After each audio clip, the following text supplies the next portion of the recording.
We've done a pretty good job, I think, putting together a DVD to show you a little bit about some of the things we do at our shop in Decatur, Indiana, some of the dyno testing that we do.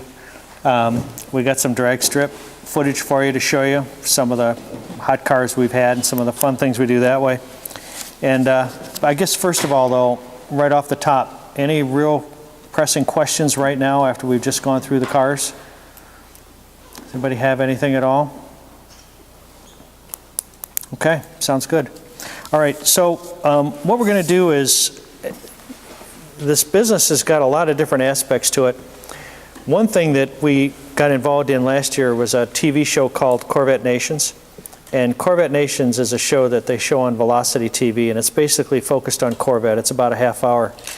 And part of what we had to do with that is make a TV commercial to be on that show. We were a sponsor of the show, along with a number of our other Corvette friends, and they pick topics for the show every week. They went to the Corvette Museum, for example. They went to the Corvette factory to watch it. They came here, actually, and did some interviews here. I talked to you a little earlier about the Duntov Mule car, the white car back there, the test car.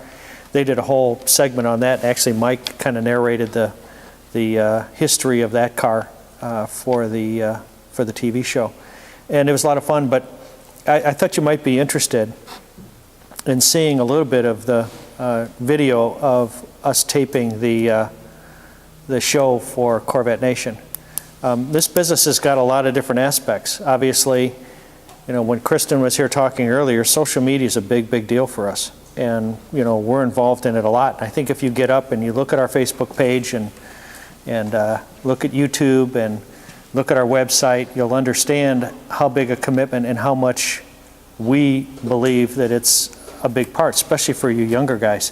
For guys like me, it's still kind of a new science, but you're all getting used to using your cell phones to do just about everything, and I have to have Ryan back me up to the cloud every once in a while.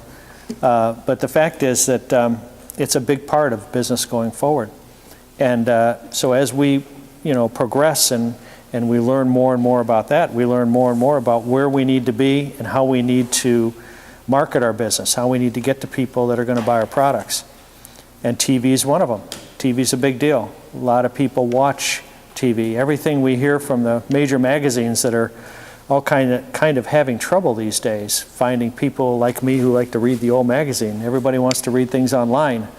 YouTube video is a very big deal, and we keep hearing from the magazine, our friends at the magazines, on how they're all ending up with a magazine, or excuse me, a YouTube perspective or a video perspective of what they do.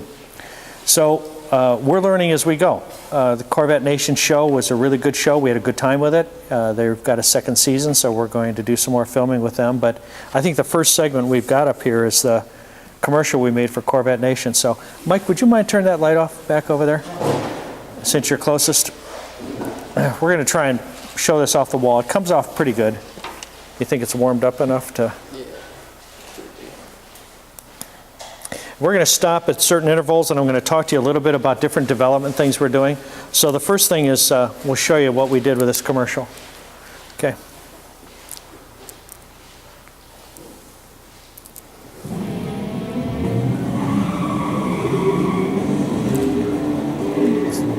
How do we turn it up?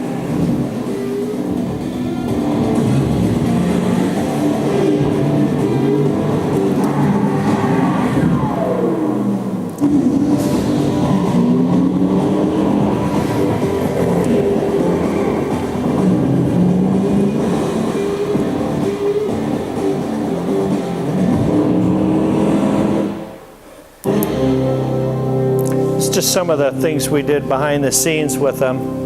This is out of Grattan, the racetrack out by Grand Rapids. Very fun place, by the way.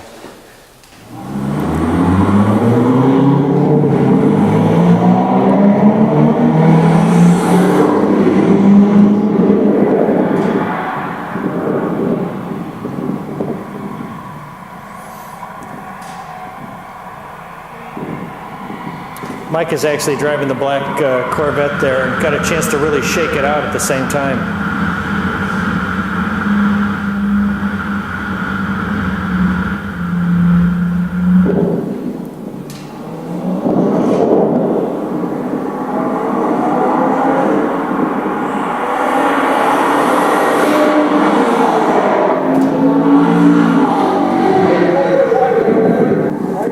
guy with the camera there kept wanting us to get closer and closer to him.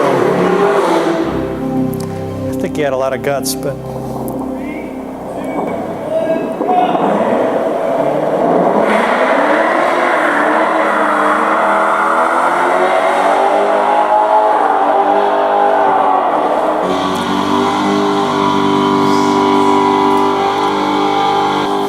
Lingenfelter has been designing and building the best in high-performance parts and upgrades to the street and the track.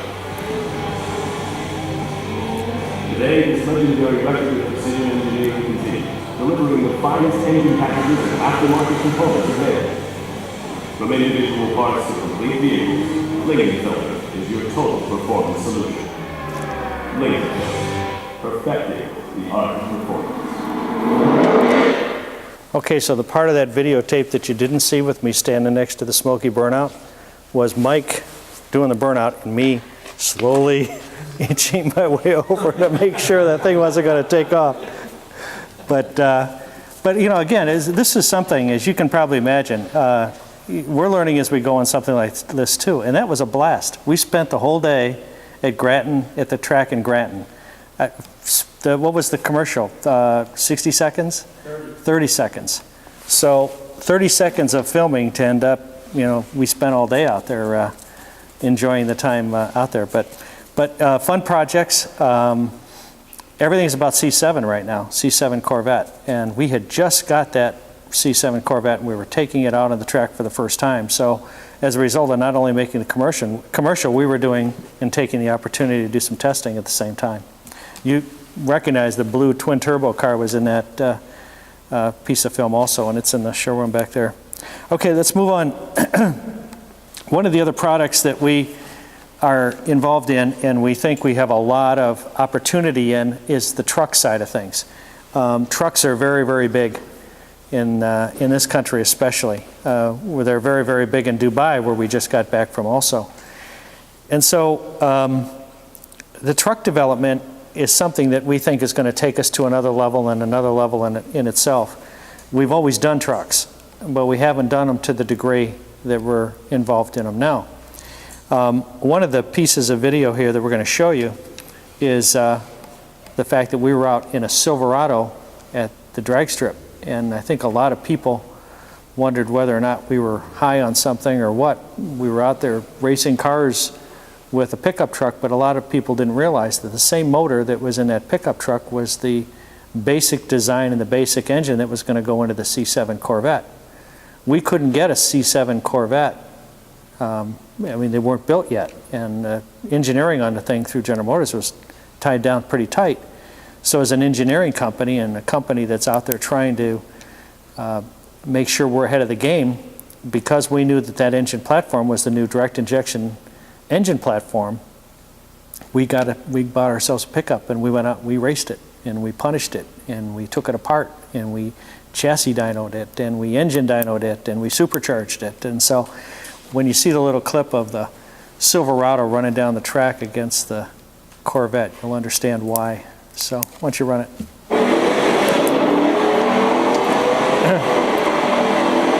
This is a chassis dyno. Most of you probably know that, but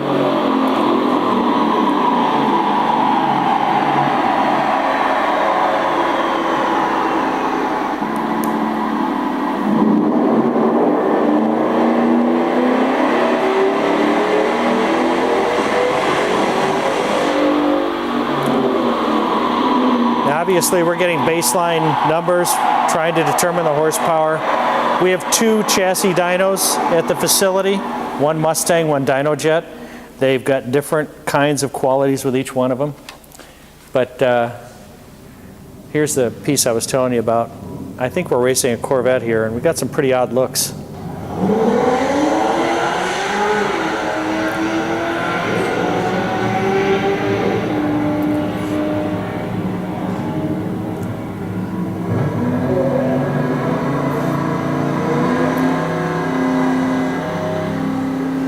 Pretty respectable for a pickup truck out at the drag strip. So, and you know, these days when you're made a pass at a drag strip and you've got you're telling somebody what you did, you need to show them the slip also. That's the proof. And it's a pretty important part of the whole process. Okay, so we went from trying to understand what to do with pickup trucks to understanding that the Ford product, the Raptor, that came out some years ago, all the magazines kind of panned the truck, said nobody would ever buy it. I think we kind of knew better, but kind of racy looking, a performance truck, off-road truck. Ford proceeded to go out and build about 160,000 of them. And so it turned out to be a pretty good bet for Ford. We wanted to compete. We wanted to get something out there to compete with it, but General Motors was on the edge of ending with the 2013 Silverado, and it would be absolutely silly for us to go out and spend a whole bunch of money on tooling and build new body parts and engine parts to a truck that they weren't going to be able to build, or weren't going to build anymore. So we had to wait till the 2014 Silverado, and that was part of the testing we were doing there. We had always decided that we were going to supercharge that truck. We got together with a partner who was very good at body work and developed what we called the Reaper truck and introduced it at the NADA show in New Orleans this year. And it's slotted specifically to compete against the Ford Raptor. Now, we've got a little bit of an advantage coming up because the Ford pickup truck that is going to be developed is all aluminum, and the Raptor is going to not be built anymore. So the GM product that, in fact, GM says at some point they're going to build one, but they've always told us they've got bigger fish to fry. So as an aftermarket company, we feel like there's a niche for us to come in with a product like the Reaper. And so we introduced it at the NADA show, got a lot of rave reviews with it, and now we've taken it also to some other shows. Mike and I actually took it to the Chicago Auto Show and did an unveiling right at the show, which is the first time for us, but a lot of fun. And along with that, we showed this video. So, why don't you go ahead and run it? This is the Reaper.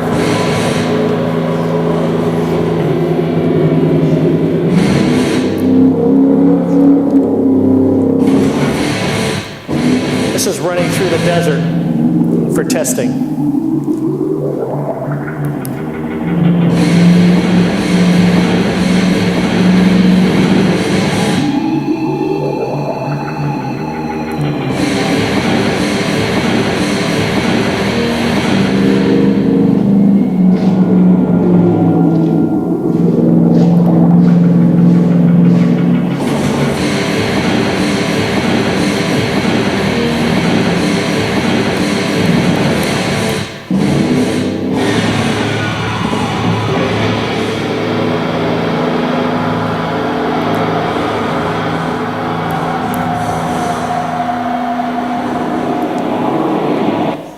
So that's the Reaper, and we took a whole bunch of orders the first time it was showed at NADA, and we've had trucks sold in China and Finland and Dubai and Germany, and we'll be at the Paris Auto Show with that truck. These are all first-time things for us as a company, and just saying, even at 40 years old, we're constantly evolving. We have to continue to evolve. We have to continually engineer things going forward, and we think this is going to be a real winner for us.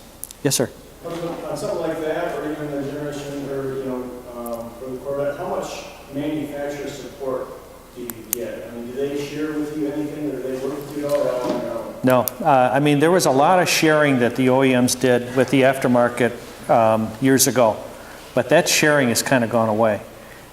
We have a lot of information that we can gather. We have some friends that communicate this, that, and the other thing. But just like with Corvette, they had really screwed down all the communication on that. Nobody was allowed to say anything about anything. And pretty much the engineering we're doing right now, we're kind of on our own. They get a chance to take a look at what we do, but the reverse doesn't come true the other way. So we're pretty much on our own. And we're capable of doing that. And we continue to do it, and I'm sure they'll learn a lot more from us, and I think things will loosen up as we get down the way. On this truck, we had no communication at all. We decided we knew the best the best kinds of components to put in it. This has got Fox shock absorbers. We used a company down in Indiana to help us design the suspension system, RideTech. Very, very high quality, top of the line equipment. The body work that was changed, the different panels and everything else was done by our partner down in Alabama, Southern Comfort. And they had the capabilities of doing all the tooling in order to make the different parts of the truck. We're doing the supercharging. That's one of the things we started testing in the beginning. That's why that pickup truck was out there. So we've got Magnuson superchargers on this direct injection engine, which required a lot of engineering in order to get done. And so it was pretty much our own project. And you know, we heard real quickly from the Ford guys when we put it up on the internet. And of course, the haters really came after us, believe me, but they didn't like anybody, especially a GM product, encroaching on their turf. And so, to be honest with you, it's kind of fun because we read the comments, you know, and we knew what we built, we knew what the capabilities are, and as the trucks get out in the marketplace and as we show off a little bit more, they'll learn that this is a great truck. And General Motors will learn it's a great truck too. Very honest with you, we're pretty certain they understand in order to build one of these, they have to sell a Silverado. So they can't be too unhappy about what we've done. So, Ken, real quick, if I could sure. answer this question. There are two paths in this case that we actually walk down in General Motors. Through SEMA, the Specialty Equipment Marketing Association, most of the OEs offer what we call a measuring session. And as part of that measuring session, they'll make a new vehicle available, and you as a company can request to go in to actually talk to their engineers and to gather information. As part of that, they'll give you, in some cases, in certain aspects of the vehicle, they'll give you the math files, so the UG files. So we actually take those files and then go back and use them to design the engine and parts from. The suspension they offered and we have for that truck. So we were able to get that. So we use that to design the new stuff. And we, you know, you guys are engineering students, so you know how we do this. I mean, we go and figure out where we want it to be. We develop the vehicle technical specs. We design all the components to support it. We validate that they function and work within the parameter. And then we run favorable analysis on all of them to determine which place to be and go through all those steps. So they support us in that type of arena. Now, turn that around and the engine part, to develop components for the truck and for the Corvette. GM released an exterior file of the engine, but nothing else. So no internal components, you can't see anything inside the engine. You can't see the camshaft, no valve train, nothing, no oil system, anything else. They just released basically an outer block of the engine. So they were more difficult to deal with there. And then the final piece of that was the engine control. So they run a brand new for DI engines engine control. And GM went to great lengths to develop that unit and went as far as to brag about the fact that they felt it would be impossible for those of us in the aftermarket to break the code and to change calibrations and make it work in the truck. So they did their absolute best, and I know a number of those engineers who friends from the past. And they went through all of these iterations and all of this stuff to keep us from doing it. Unfortunately for them, it took us 45 minutes to break the code, and we were going to update calibration. So you have kind of the three sides of it. You have the side where they make information available for you, and they make it available to anybody who's a member of SEMA. It's not just us. It's anybody who's a member of SEMA. Then you have the engine, which is kind of locked down, and they only give you the external dimensions. So if you were trying to design an air induction system as an example, or if you wanted to do headers, you could get enough math to actually electronically design one, but internal components, no such luck. And then the ECM is going as far as the other direction as they possibly could to keep us out. And I think their goal, I think if you asked a lot of the engineers, they want to do this, they would have wanted to do this. But, you know, they've got other things they have to do. And they're working with some restrictions and some compliant things that they have to spend more time at that keeps them from doing some of the fun projects like this.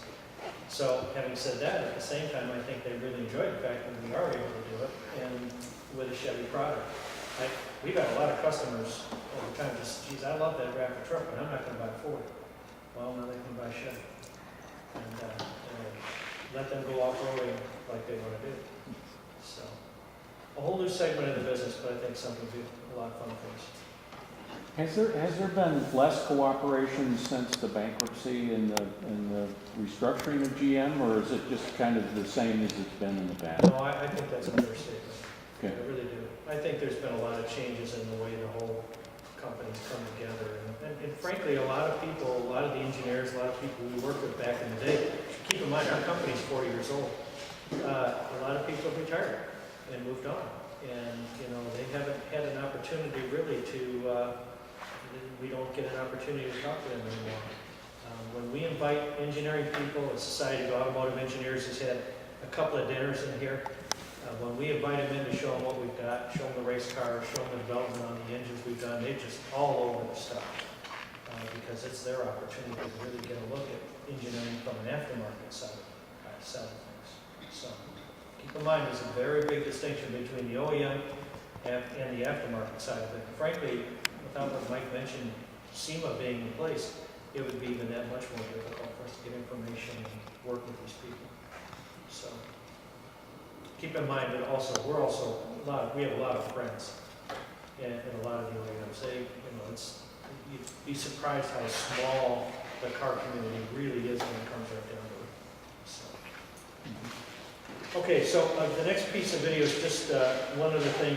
We do a lot of different things with our engine dynos and our chassis dynos. This is actually happens to be a group of guys that race sand rails. I thought you might get a kick out of seeing the sand rail on the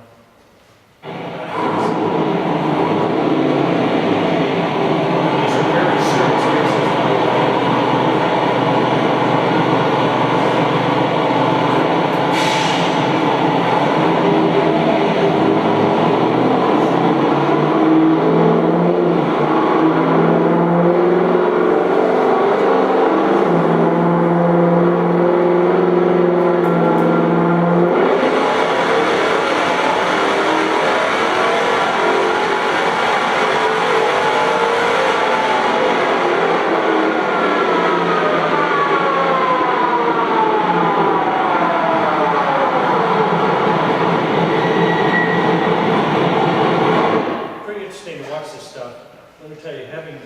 When you're there, if you're standing in a dyno room, it's quite an experience. It's almost, if there's any fear in you, you'll feel it, believe me, because there's a lot of power taking place there.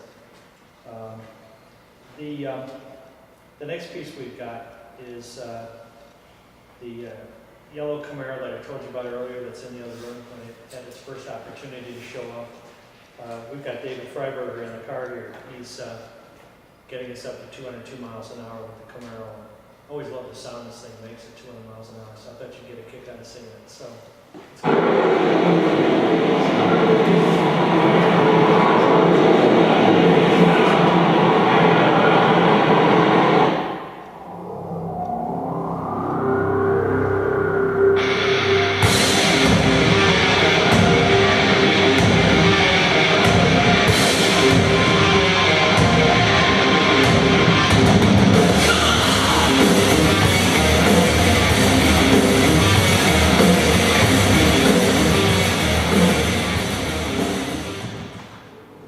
This is David Freiberger from Hot Rod Magazine, about to go 200 miles an hour in the Lingenfelter ZL1.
up on the internet to make sure all the Mustang guys got a chance to see it. So that was a long day, and there was a lot of things that kept us and keeping us from getting over 200. It wasn't an easy thing to do. In fact, Mike was down there with them, but had I been there, Dave Freiberger is a really great editor of Hot Rod, ultimate car guy, ultimate risk taker, as you probably saw. There were a lot of things on that track. That was not a racetrack. That was a tire test track. And he was coming off the last corner to get into the straighter. What, 193, Mike? 191. 191 miles an hour off that corner to get on the straighter to get to 202 miles an hour, which, like I said, had I been there, I said, David, you've got kids. You know, there are more important things. Well, real quick, you have to appreciate that, as Ken said, we were in Texas, in Uvalde, Texas, at the Continental Tire Test Track. It's an 8.5-mile oval with 3-mile turns and then 1.25 mile straightaway. Before we went, they told us the normal, and it is just a track to drive on, basically. They told us their maximum corner exit speed that they authorize is 90 miles an hour. Before we went, they looked at it, and I said, analytically, we're going to have to run better than 160 coming out of the corner. And so, God knows why, but they agreed to let us do that. So when we showed up out there, the track was originally made in 1959, and it was paved. It was 2 lanes wide. In 1960, they added a 3rd lane to it, and it's never been paved since. So it's been asphalt out in the hot Texas sun since 1960. And so it's rough, with a tremendous number of elevation changes. And as we were running that day, the temperature kept going up, kept getting warmer, and the supercharged car, the interior temperatures go up. The computer speeds the back's time now reduces power. So we were bad on that. And while we were doing it, winds came up. So we had really aggressive winds. Well, when we ran the 191, and we ran 198.9, 199.5, 199.9. We ran 199.9 like 4 times. And then ultimately on the final lap, he came out of the corner at 191 miles an hour. And about 150 feet into the straightaway was a dip. And when we went off the dip, the car cleared the ground, and we were taking 25 to 40 mile an hour side winds. And a wind hit the side of the car and pushed it over the lane.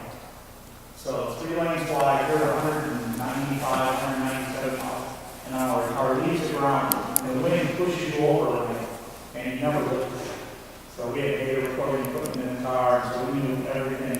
We knew every temperature, we knew what all the throttle position was doing, all of it, PGT. I mean, we knew everything about the car.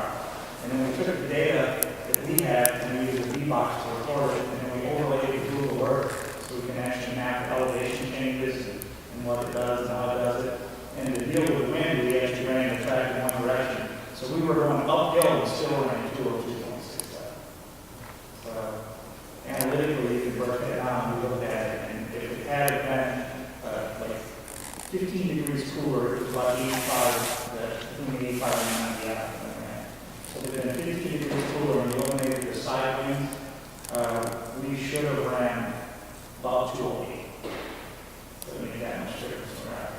And interesting, Ken just touched on it, but part of the deal here was the Shelby announced, and Ford that they could run 200 in the new Shelby, 500. And Camaro only runs 185, so we wanted to prove you did it with Camaro. And when we went and did it, as soon as we did it, we posted on Facebook and we just blew the social media up. In less than 10 minutes, I had like 6 text messages from people at GM congratulating us on what we had done. I got a couple from friends at Ford congratulating us on what we had done. And Ford was supposed to be there to follow me with the Shelby canceled. They didn't want to get cleared others. Obviously, you can see the Chevy Ford thing is a big deal with us too. But, you know, it's all fun stuff. Having said that, my reason for showing it to you is to try and make sure and get the point across that engineering and testing is extremely important. There's nothing simple about any of this stuff, and there are no guarantees. We went out that day with the idea, and we had our own ideas about what we were going to have to do to get to 200 miles an hour, and when we got out there, we realized we were going to have to do even more. So you're always looking to try and find ways to to get the testing and get the results you're looking for. Having said that, making sure that you keep everybody safe. And an interesting problem and challenge along the way here. So, all right. What about using a super speedway like Michigan International? Is that not prohibitive, or it's not the same thing? Well, there are a lot more challenges in getting the use of it. Plus, you know, once again, you've got a whole different set of aerodynamics when you've got a track like that you're using, and you've got high banks you're dealing with, and you got tire issues. These tires are basically street tires that you put on a Camaro, and that was important for us to be able to do. You know, it's a lot more difficult when you're at a formal racetrack like that. You have to think about all those other components that fit in there.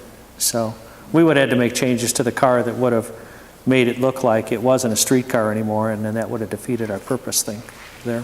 So.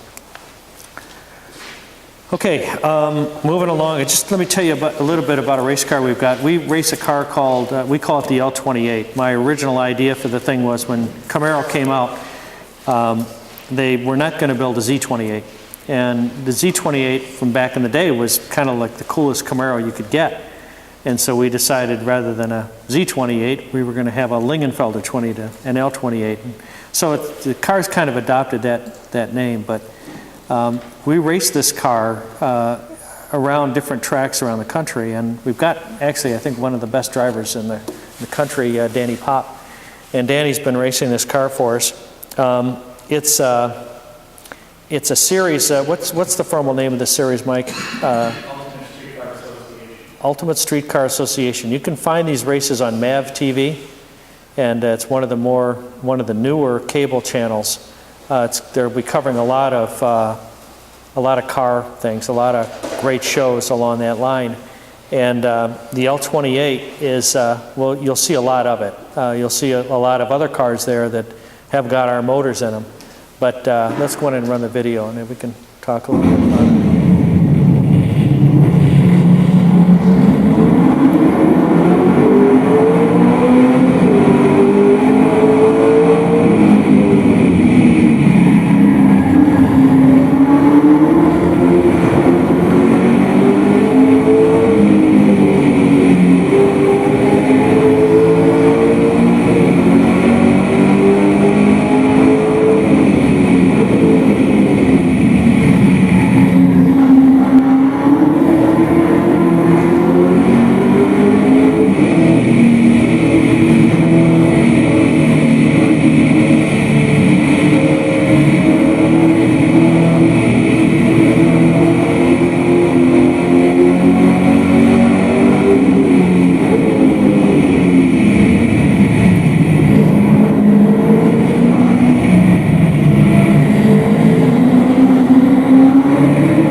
So I don't want you to think we're obsessed with chassis dynos, because you're going to see, and there's a few more in here, but obviously that's one of our big methods of being able to understand what's going on inside the engine. There's a lot of data we're getting at the same time we're running those engine dynos, and it's extremely important for us to understand what kind of pressure that engine's under while we're racing. That's a 680 naturally aspirated engine in that car, and it sounds wonderful. I mean, for you guys who really get off like I do with the noise of the car, and when I started the 660 car for you, that's the kind of noise this thing makes. And so much so that when we were racing at Laguna Seca about 3 weeks ago, the noise police were out there. And their noise standards that they have, and they came and told us we had to quiet the car down. Mike had to go out to a couple of stores and try and find some makeshift way to take some of the noise out of the car in order for us to continue to race. But, which, don't get me started on the kinds of restrictions that we're ending up with right now because of our world today. But there's nothing good about having fun and following these restrictions. It's pretty over the top and pretty ridiculous, but we hope changes will come. So, watch for that MAV TV. If you get an opportunity to watch one of the shows, you'll see it's a fun. They're fun races, and we've got, I think, about 9 more races to do. Yes. 9 more races across the country, and they include Daytona. That happened to be Road America, I'm pretty sure, wasn't it? Yeah. So there'll be Road America, Daytona, Michigan International Speedway. A lot of the great tracks around the country. We've already done Laguna Seca. So it'll be a fun series to race in. Any questions at all? Okay, the next piece is an interesting part. Believe it or not, we have people, and we do a lot of Cadillac work too. And CTSV Cadillac is an incredible product. And, you know, it's basically, you know, the same motor that they use in the ZR1 Corvette. It's been pretty amazing what we've seen with it. And we keep having customers come back to us with their Cadillacs, and one of the big things we do are, believe it or not, station wagons. We've done a remarkable number of Cadillac CTSV wagons. Yes, sir? Is that the Cadillac with the 2 doors? Yes, yeah. In fact, one of our guys just bought one the other day. We're going to do another one for him. But anyway, this is just a couple of dyno runs with CTSV.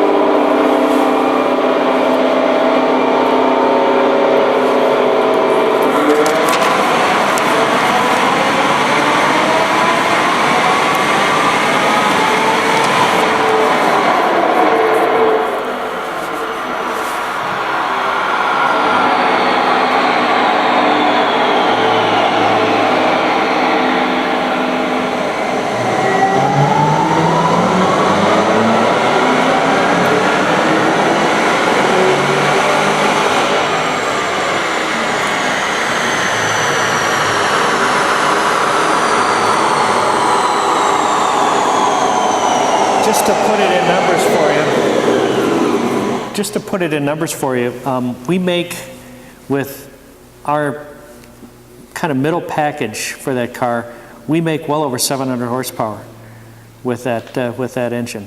And I mean, it's incredible. These cars are fast, they're fun, and you can drive them down the street. There's no rocking and rolling. It's just a really easy car to drive. And Cadillac customers like performance. And they like the idea that they can pull up next to a BMW and smoke them.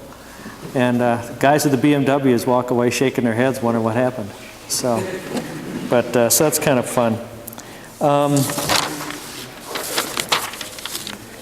There's a guy in my neighborhood who's got one of those Cadillacs, and you can hear him go down the road quite somewhere. Oh, the noise they make is really good. I mean, you got that nice cam. You know, you heard the lopey sound that I got out of the 660 car. That's just a lot of fun. We've got just a quick dyno of a C4 Corvette, and I did this because I want you to understand that even back with the C4 Corvette, we can make really good power. There are real opportunities in the business and in the car world to take older cars and modify them for good power too. So I wanted to run that one.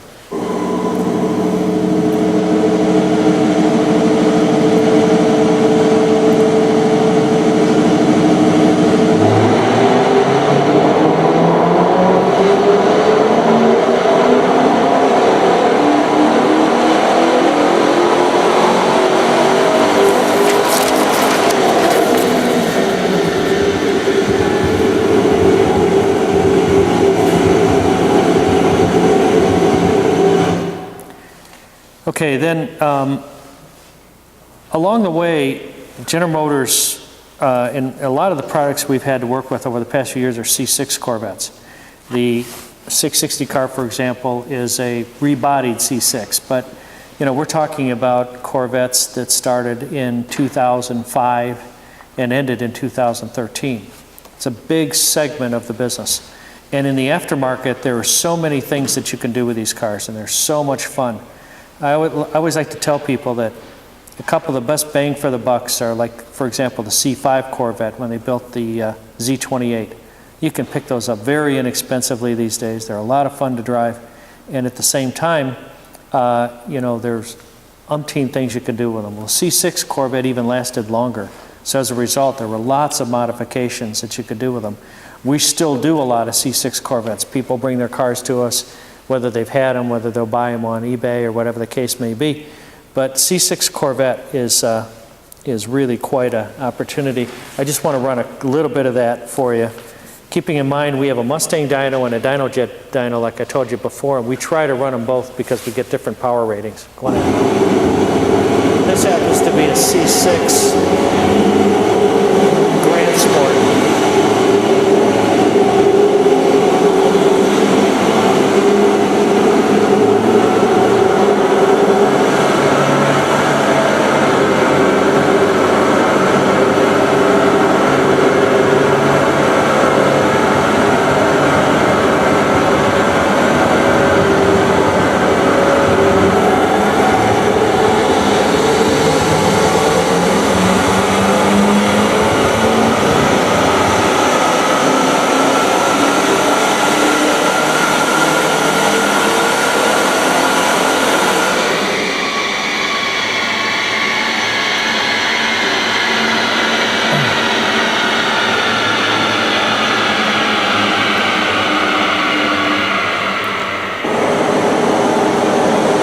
This is a ZR1. Let me just mention something to you about ZR1. ZR1 was probably the top product that Corvette got to under the C6 platform. And these are amazing cars, absolutely amazing cars. We have two we're taking to Mecum. I told you all I'm going to be at Mecum auction. I hate to give these cars up because they are so good. But General Motors built that, that engine out to here. And because of the restrictions and all the things that they need to go through in order to deliver a car to the public, they delivered it to the customer here. Well, if the customer brings it to us, we could take it back out to here. And there was so much quality built in that motor, we could even take it a little farther. So one of the cars that we'll be selling on Friday was my own personal ZR1. It has 725 rear wheel horsepower. And it's just a monster. These cars are incredible, and they'll be available over over eBay and things like that in years to come. But you want to talk about something fun to own. Run that real quick, Ryan.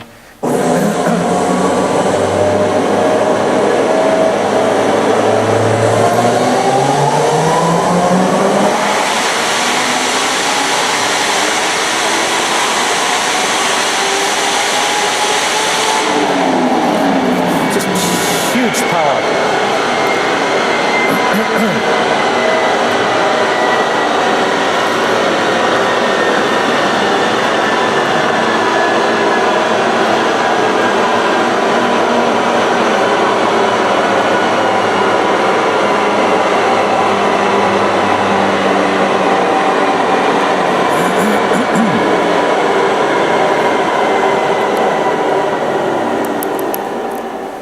Okay, so everything right now in our world, a lot about what our world is, other than trucks and things, is C7 Corvette.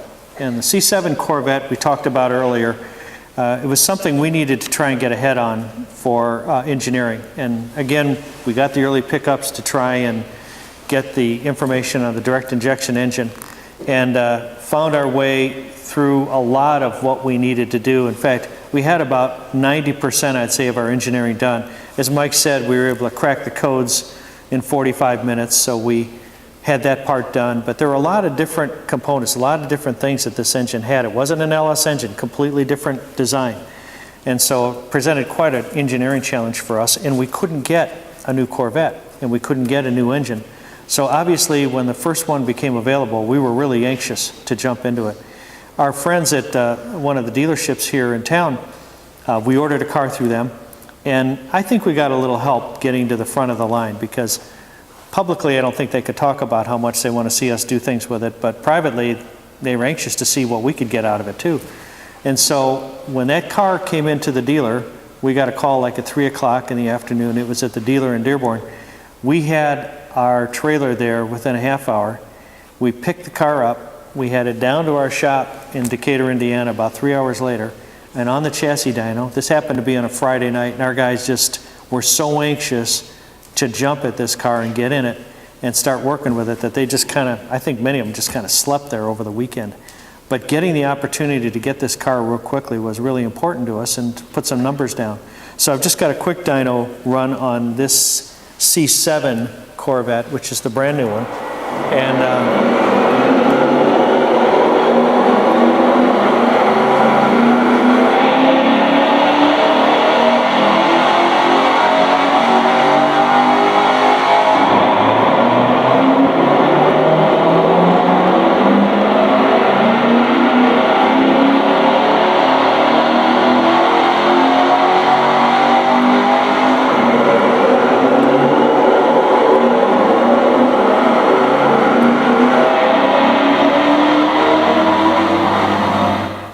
the hard part for me is this car delivered is, a lot of people got their own feelings about Corvette. I think they've done a beautiful job on it. I love the style.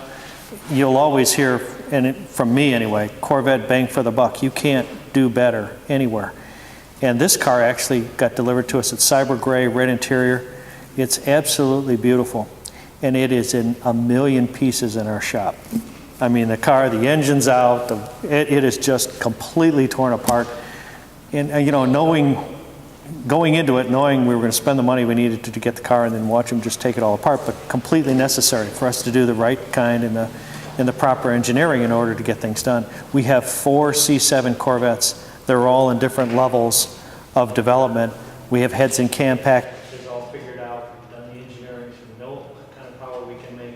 Superchargers are just now becoming available. I think I told you we have told some of you anyway, we sent a black C7 out to Elder Rock this week, and they're doing the supercharger install in that car for themselves to learn from what we've learned. We've worked together to finally get a C7 supercharged car out on the market. We're all anxious to do that, and our competitors are too.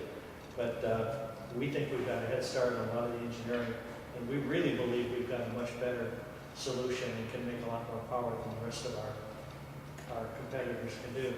So we're not obsessed with dynos. Sorry I showed you so many, but it's important to understand what a key part of that is to our engineering. We are obsessed with power, and horsepower, and speed, and performance, and these are things that our customers look to us for, and so as a result, we're trying very hard all the time to get there first. I'm going to show you a little bit of some of the racing things we've got. I mentioned to you before when we were standing by the flat plane car. That flat plane Camaro is very, very fast and pretty much a science project. We think the car's got a lot more in it with a regular engine, but while we were going through the process of learning, we learned a lot about flat plane, and so we've got just a little bit of video to show you on that. So, this is the flat plane engine in our engine dyno room indicator GM.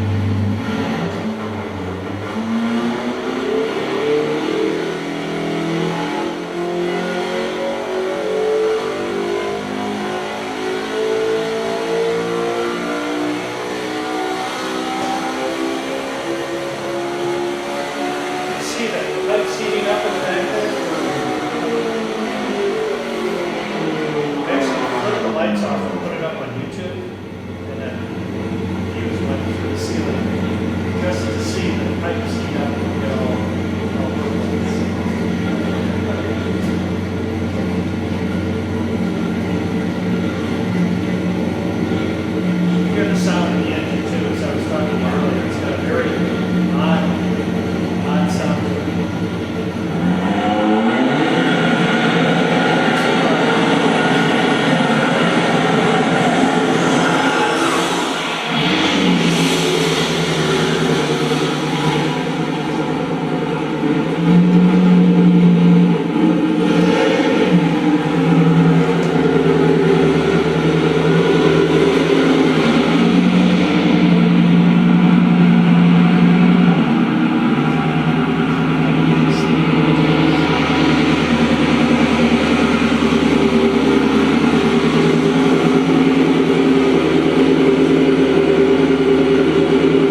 track day.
trying things, trying new things, flat plane engines, trying to get heavy Camaros down the track.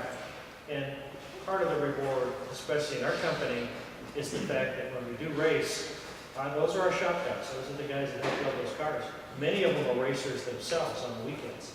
You know, we've got a guy that races a rail dragster. We've got, I'd say probably 50% of our guys in the shop are full, dead-in-the-wood drag racers. And, you know, they know what they're doing. They understand how important it is for us as a company to not only build cars, but then prove what they'll do. And so it's a big part of it. So those high fives and everything else have got a lot to do with not only enjoying what we did, but it's the reward for putting all that engineering into the cars. Okay, so I think we've got one more short video of one of our friends. We've got, obviously, with the engines that need to be done, transmissions are very, very important. I think this is a short run of Rodney running his C5 Corvette. Remember what I mentioned to you about C5 Corvettes? You know, these are cars that are very available, very inexpensive, fun to drive, but they're also very fast and fun to race. This is our transmission expert, RPM. It's just a real quick one. Let's run that real quick. This car with the lights on is so fast.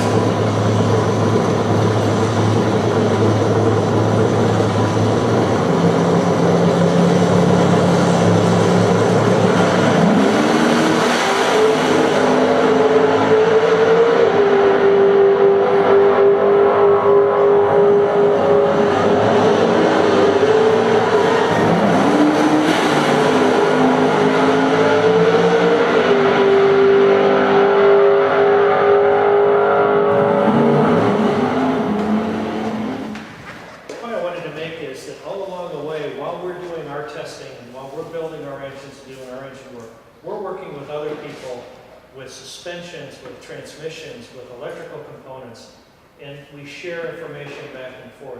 The aftermarket it's a critical part of the aftermarket business to be able to work with different companies. We have companies come to us and say, we built this part. We've built something we think will make cars go faster, but they don't own the cars, we do. So we'll put the part on our car and try it and help them engineer and make better parts along the way.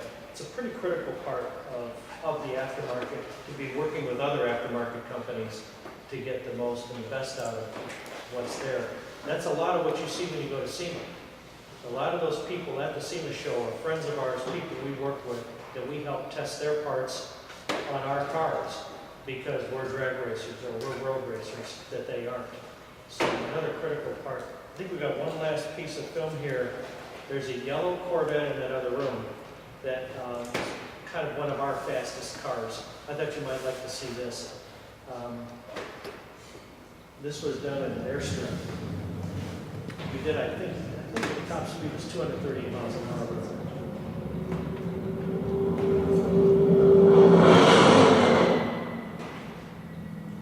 Part of the thing with video is, you kind of have to be there. When these cars go by you with this kind of speed, it's a whole lot better for you right there.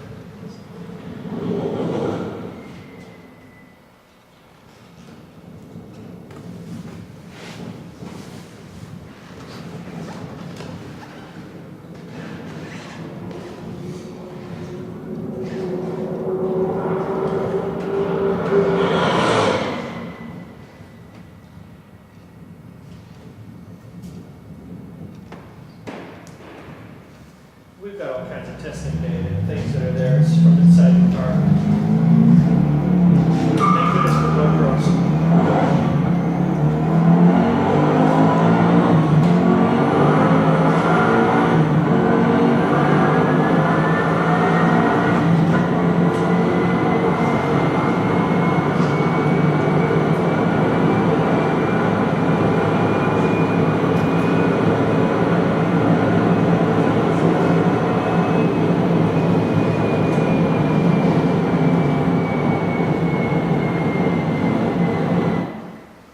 Okay, enough of the DVD. Maybe we can turn the lights on. I hope I didn't bore you too much or stress too much. That actually seeing, I think, is believing. And I wanted you to be able to see exactly how and what we do in order to get some of the results we do get. I think it'd be a good time for some questions if you've got some. Yes, sir. So I know you said you like to have Camaro and Mustang. Right. Is there anybody else you need for Corvettes that you know? We don't really see a lot of challenges, although I think they're going to make some with this new one. It's funny because when you take the picture of the Corvette and you put a F12 Ferrari below it, you'd be amazed at the similarities. And I think there's going to be a lot of comparing coming up with Corvette versus some of the real supercars. You may have noticed here recently, just in the magazines that came out this month, the Z28 did a much better job on a track than the GT3 Porsche. These are, really comparisons I think we're going to see with Corvette too. Corvette's just a little too early in its development yet. Once we see some supercharged Corvettes that we're trying to get on the road and get out, the Z06 Corvette that they're going to build in about a year and a half will also be there. But I think we'll see a lot more of that then. And once again, it's going to be tough, and I hope when the magazines write about it, they qualify the fact that you pay this much for a Corvette, but you pay this much for a Porsche and this much for a Ferrari. Because to me, that's got a lot to do with the amount of engineering, what you're getting for what you're paying. So, that answer it for you? Yep. Okay. Thank you. Is there any other markets you're looking to expand to? I've always thought the sky's the limit. And, it's interesting when we travel overseas and we watch what other countries are doing and what's available and what's out there. The best example I can give you is Dubai. Mike and I were just there 2 weeks ago. And it's pretty amazing because obviously the sky's the limit for them too. Financially, the sky's the limit for them also. I mean, they really don't care what it costs. They just want it. And the other thing is they want it now. They don't want to wait. They want to have it. They want to use it. They want to race it. And there are things that I think we can see happen out there that maybe they wouldn't do here, like close roads down to see how fast cars will go. You've seen some of the advertising and some of the pictures in some of the magazines of the Bugatti police cars and the Lamborghini Gallardo police cars. It's pretty amazing, and it's quite a market, and I think it's a market that we're going to have a lot of fun with. But there are a lot of places for the aftermarket to go with some of the vehicles that are there. And I'm not a big fan of the green stuff, obviously. I really like that T-shirt. I've seen people walk around, "Thanks for driving the Prius. More gas for me." I mean, in fact, I sometimes choke a little bit on some of this stuff with these CAFE standards and everything else, because I believe there's more politics involved in it than much anything else, but don't get me started. But the fact is that, there are a lot of things we can do, and there are going to be lots of opportunities on the engineering side with regard to fuel mileage and things like that. Not going to be something we're going to do. So. No twin Corolla Ferris, huh? No, I don't think so. Yeah. Or a Chevy Bolt. No, nothing there. Although I have to tell you, and I was saying to some of you guys earlier, the LaFerrari that we have coming is part electric. And, it'll launch in electric mode, and the torque from electric engines is pretty remarkable. So it probably has its place somewhere in there. With regard to getting around the track faster, or launching a drag strip faster, or having more fun, and I'm all for it. It's just because we're trying to satisfy the greenies. Is your personal best quarter mile? Gosh, so long ago, I don't remember. The fact is that we've got young guys that get out and drive the cars now, and their reflexes. I'm 61. I don't have the reflexes I had once before, but we still like to do it, and it's still a lot of fun. We've built so many cars over the years for ourselves and for customers. I would think my cousin John probably did about the fastest in a quarter mile in the Lingenfelter car that we've ever built, but as I think I may have told you when we got started, he always said he was going to kill himself doing it, but unfortunately he did. The fact is that the way things go these days, there's a lot of fun to be had in drag racing, a lot of fun to be had in road racing. Our customers and a lot of our friends are out there doing it all the time and having a blast. Safety is a big, big, big deal, obviously. You've really got to be careful about what you're doing. But these tracks that are going up around the country, some of the tracks that are already there, these tracks that are getting built, Autobahn Country Club is one I think I mentioned to one of you guys earlier. The guy from Chicago, that was too, wasn't it?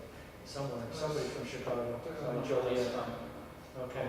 Autobahn Country Club is like one of the greatest race country clubs there is around. And real race enthusiasts get to go out there and enjoy that track. I'm going to be out next week by my house in the desert, California. There's a track being built out there called Thermal. And it's pure racing fun. You can buy a condominium or a garage and you can go out there and race on the weekends all you want. These are road courses like we were out in the L28 and practice, running the car through straightaways, hitting the apexes the way you need to, and have a lot of fun with it. So the hobby's alive and well, and I think there's a lot of fun to be had. With the cars changing as far as standards or whatever, you're obviously not afraid of turbochargers. What are you doing as far as like the ATS with it? I think it's a 2-liter. Are you starting to look at those at all, or not so much? I think one of the obvious realities is in the aftermarket, we're going to have to look at the things that are being done with G6s. And we have a lot of technology and a lot of things we did in the past. We did a lot of development on the 4-cylinder engines, and we were making big horsepower, 1,200 horsepower with a 4-cylinder engine. I mean, it can be done, and we know what we're doing.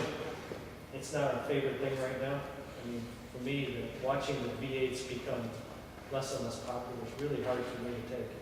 Because there's nothing better for me than listen to a big monster V8 engine launch or start up. I mean, when I started that 660 car, I did it for you, but it was fun for me too. Yes, Do you guys consider to buy a Chevrolet SS? we have an SS we're working on right now in Decatur. It's not our car, it's a customer car, but that's a lot of what happens too. Customers will bring us their car and they want to be the first, and they want to be the first Lingenfelter car.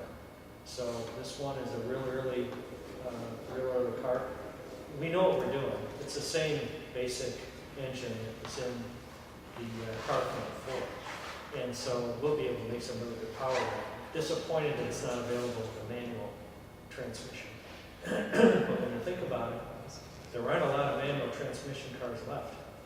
I did a radio interview with one of our radio personalities here recently, and when you think about it, you can't get a Porsche with a manual shift anymore. It's all paddle. Same way with Ferrari, same way with Lamborghini. They're all gone. And so as a result, That's the way it's going. I had to become a believer, and let me tell you, the Ferraris that are in there, the 599 GTO and the Scuderia with the paddle shift, they're fast shift. It's a lot faster than any one of us could shift, and it's a lot of fun. And you get a lot of kick, when the car does shift, which is important to me. In the Bugatti, the shifts are so smooth, and it is so fast you don't feel the shifts at all as you do it. And so I kind of prefer. I want to feel the power get to the back when I shift it. But manual cars are going away, so it's a part of the limited production of the SS is going to be so small that it really probably made no sense for them to make it available with the manual. Thank goodness Corvette's still manual transmission. So, questions? Yes, sir. Do you have any plans on making packages for the GTR? Not right now. I have to tell you, GTR is an amazing product. The one we've got in there is an early one, but we face them a lot on the road race courses, and they're fast. There's no question about it. And they've done a really good job, and they've kind of solved one of the other issues too, a supercar, bang for the buck. They've creeped up in price. That one was like $72,000 when I bought it, but the new GTR is upwards of $100,000 now. So they've creeped up in price also, but it's still pretty good value. In fact, a great value for the money, I believe anyway. Speaking of manual transmissions, is the Corvette one of the only 7-speed manual transmissions? I think it's the only one so far that I've seen, yeah. Although I was reading something last night with one of the cars, and I have to think about what it was. And it was a performance car, but it actually had a 9-speed. And I thought that was a little bizarre. I think actually it was a Mercedes, and I'm pretty sure it's for that German market, and they're probably going to run that car on the Autobahn. So I can't think of a place anywhere in this country where you'd ever want to get into 9th speed. Where would you ever go fast enough, Yes, sir. Have you ever got the chance to drive on the Autobahn? I did, in a Porsche Cayenne. And I was out, I had a Porsche Carrera GT up until about 6 months ago. And they built that car in Leipzig. And so I was there to watch it get built. And then we went on the Autobahn on that trip. And there were 5 of us there. I think they were having cars done. And so I got a chance to drive on the Autobahn then. And it was fun. And it's certainly, if you're not going to drive the speed, get out of the way.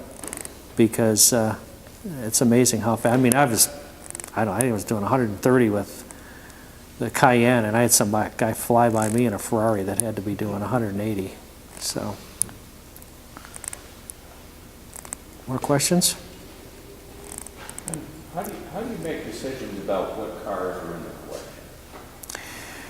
collection? The collection's kind of an interesting thing, and I like to tell people that really it's mostly General Motors because, I've got a General Motors past. I told you earlier about my dad being with Fisher Body. So I'm partial there. The performance companies only does General Motors products, so that makes a difference too. But the cars in here are cars I like. They're cars that when I was a teenager, I couldn't afford to buy. I had to sell one car to get another car. And I always had it in the back of my mind that if I was ever in a financial position to get those cars, I would get them. And some of the cars are cars that I raced against when I was drag racing as a teenager. Sometimes I got beat, sometimes I beat them. But, you know, that was a big deal back then. Street racing, unfortunately, as wrong as it probably was, and it's a whole lot wrong, a whole lot worse now. So I, you know, got an itch for a certain car, and so, but I'm changing them up too. You know, we're always trying to bring things in. Now, the mission for the collection is charity fundraisers, and it's important also when I buy cars to make sure I'm buying cars that are interesting to others too. I pointed out that blue Corvette back there to a few people in the middle room there. It's about the ugliest thing you'd ever want to see. But I want to tell you, as people come through the collection, they just stand and stare at that thing. Now, I can't tell if they're looking at it because they were wondering what I was smoking when I bought it, or whether they, you know, really appreciate it for all it was, for the time that it was built and the time period it was built. But it's basically cars I liked, or like. And I kind of like everything, so it's hard. eBay is a real problem for me. I mean, it really is. And these days, because we're racing and we're spending money here and spending money there, I find myself trying to find a bargain, and that can get you in some real trouble. And thank God Mike and I went out and looked at a car I saw on Monday. And it was just a local car, so I thought we'd better go take a look at it. And it's a really good thing we did, because it was not what it looked like on eBay, that's for sure. But it's a good pastime too, and it's a pretty clean sport. And they always said in car collecting, it's the hunt, and that's got a lot to do with it. So. You talked earlier about the aftermarket and it's changing. You see this as continuing to be a very viable option, and it's obvious you've got a real passion for. I mean, fun comes out of your mouth about every third sentence. Yeah, you have to be passionate, Mark, and passion's got to drive the whole process. The challenge for me is separating the enthusiast from the businessman. And the guys bring me a racing project or something they want to do, and I want to do it. But maybe it doesn't make sense financially. Maybe it doesn't make sense for the company. Maybe it doesn't make sense for development or for selling things to customers. And those are hard decisions to make, because you want to do it all, but you can't. And so as a result, I've just got to be very careful along that line. But yeah, there's a lot of fun to be had. My dad said to me when I was a kid, when I was getting ready to go to work, he said, find something you really like to do and find a way to make money doing it. And I've heard that slogan said to other people. And I mean, I can come in here every day and I can walk through this collection first thing in the morning, and I've already got my motor going. I mean, I'm ready to take on the day. And I go down to our shop in Decatur, Indiana, and I hope I didn't bore you too much with those engine dynos, but when you're there and you walk in and you see something new that's going up and going on in that engine dyno, and we're making big power for something or with something that the guys have worked real hard to do, there's an adrenaline rush that goes with that. You kind of have to be there, just like at the drag strip when we've set a record or we've, gotten a whole lot more out of the car than we thought we could have. There's an adrenaline rush that goes with that too. And so the fun is a big part of it. And I think most of the people we see in the aftermarket come from the same kind of mold or the same kind of thing I'm talking about. Got real scary in 2008. A lot of you guys went to the SEMA show that came up here recently. And there was a lot of enthusiasm at that show. I don't know if you felt it. I know I did. But in 2008, it was scary. I mean, with the economy and the condition that it was in, with the prospects of things getting better sooner, not good, with the OEMs not doing very much business, with the changes in the financial markets and what banks were allowed to do and not do. I think, and I'd heard this said, and it's probably an exaggeration, but 80% of those companies in that room were for sale because they were all wondering how they were going to get to the next level. But 09 got a little better, 10 got a little better, 11 got a little better. 12 was interesting because there were a couple stalls in 2012. 13, off to a big start, kind of slowed down again. I mean, basically, unemployment is still our biggest problem, not only in the aftermarket business, but for the whole country. Unemployment is unacceptable at 7%, because it's not 7%, it's probably 12%. So, you know, until we get past the unemployment problem, we're not going to see huge gains. We'll see little gains. Unfortunately, I think our government right now would like to see small gains. I want to go back to the old days when we saw big gains and we just went for it. But that's what entrepreneurship is all about. So we'll see. But How do you talk about having to keep the company moving forward, which you have to do, because companies do go forward, go backwards, they don't really stay still. right. How do you know, people come to you, you go to people, you have a multi-year plan, how do you go about that? We're always looking ahead, but a lot of it's got to do with, again, the passion that's involved. Sometimes Mike and I are bad influences on each other, because Mike will bring a project to me and I'm all ready to do it. You know, we're ready to go. And I mean, the fact is that there are so many fun things to do, and there are things we have to think about going forward with the business, but we always have to be stretching the limits. C7 Corvette is the best example I can give you. We have a very unique product with a brand new engine. We've been dealing since the early 2000s and late 1900s with LS engines. General Motors, an LS engine, and if you guys, as you go forward, LS engines are incredible. There's so much you can do with them, so much power you can make. There's so many fun things that you can end up building for the aftermarket with LS engines. This is a whole new ballgame now with direct injection. And it's something that I wish wouldn't have happened, but it did. And so we have to evolve with it. And so as a result, we're trying new things and we're stretching it. But it's all about that new direct engine. So I mentioned to a few of you earlier, we're taking 6 cars to an auction on Friday. I don't really want to sell them. They're great cars. They're fast. They're fun. They look good in the collection here. But we have to generate dollars to pay for the engineering that's going to have to go into the new generation of cars that are coming up.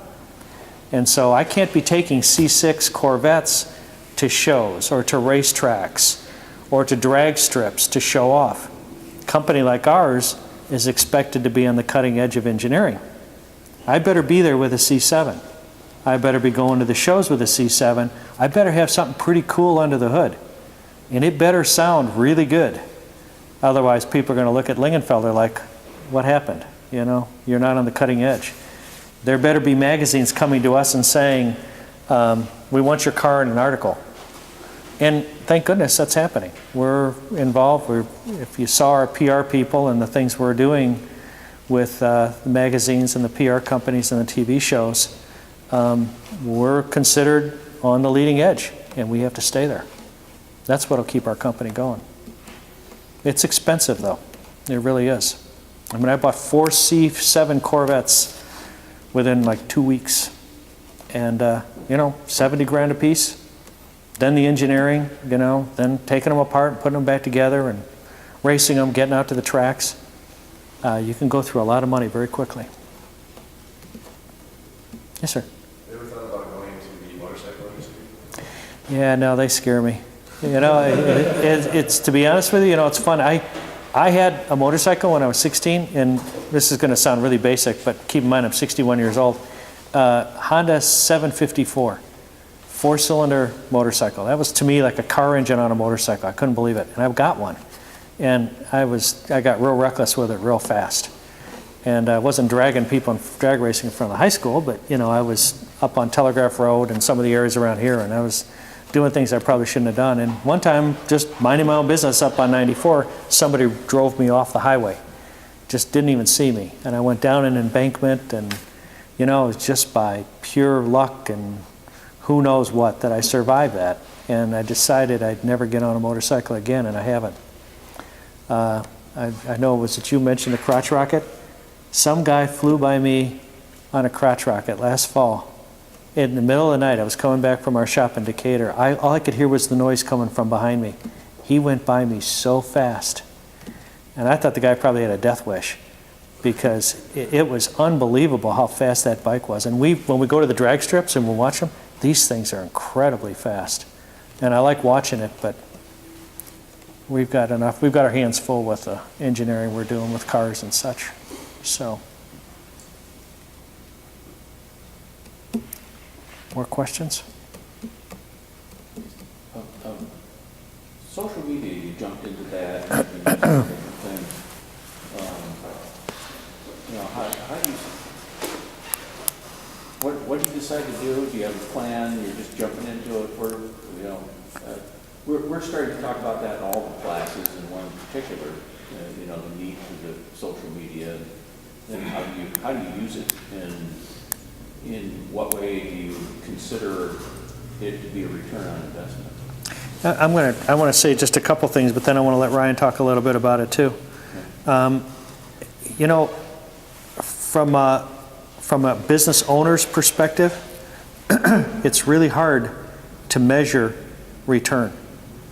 And it's very hard to look at it and say, we got this order because of this. And Ryan and I are always working on ways to look and to establish a sale or look at how it comes back to us by what we're doing. And we're finding some good ways to measure it.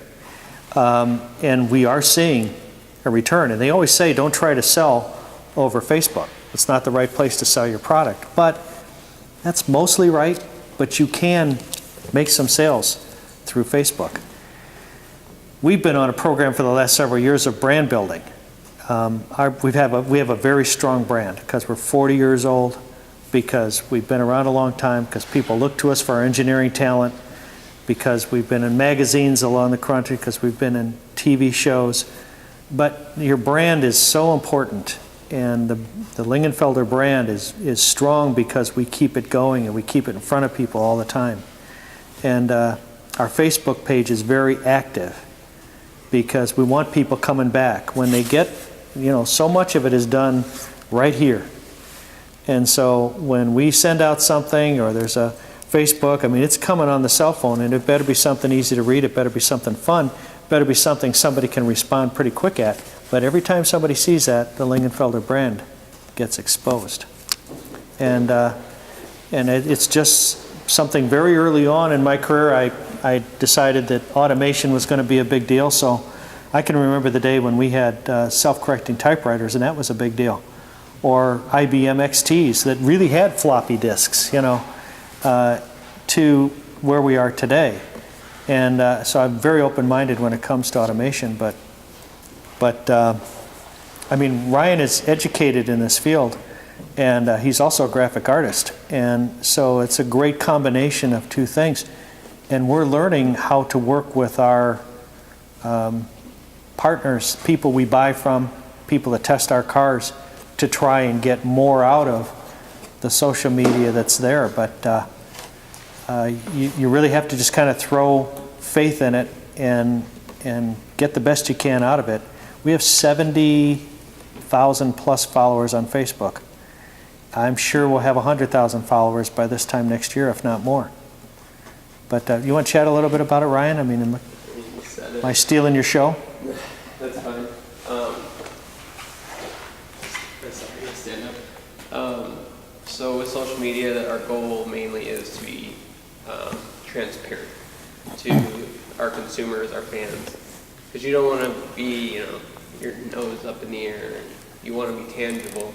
So a lot of stuff I post is, things you can relate to, or because not everyone's a mechanic. I'm not a mechanic. I'll be the first one to tell you. I can't tell you about engine. Go to Mike. But I can tell you things about cars because I love them. I'm real passionate about cars. So I try to get everybody involved. So shares and likes and comments. I try to get people involved in our social media. And I try to cover all of them. Now for every company, not every company is good for all the networks. So there's Tumblr, Pinterest, Instagram, which I do every day, Facebook, Twitter, all of them. Oh, and YouTube. We try to cover all of them, stay active on all of them all the time. And I found that our Facebook is very active at night, so 9 p.m. Well, it just so happens a lot of our customers are in California. So we have to play off of, who's where and what time they're on and mix it up. So not only do we show pictures, we show our products. So, and that's another way we judge it. So I post gaskets, and all of a sudden we start selling gaskets. It's a good, good way to judge it.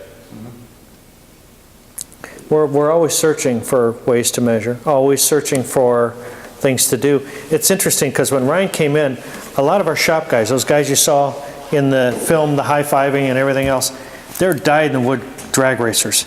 And when we put something on our Facebook page that is something to appeal to different age groups or different kinds of people or whatever, they're doing, you can't, that's terrible, you can't put that up on us, we don't want to do, it's just the diehard drag racers, those are the people we want to talk to, and it's just not true. We have to appeal to a much larger crowd.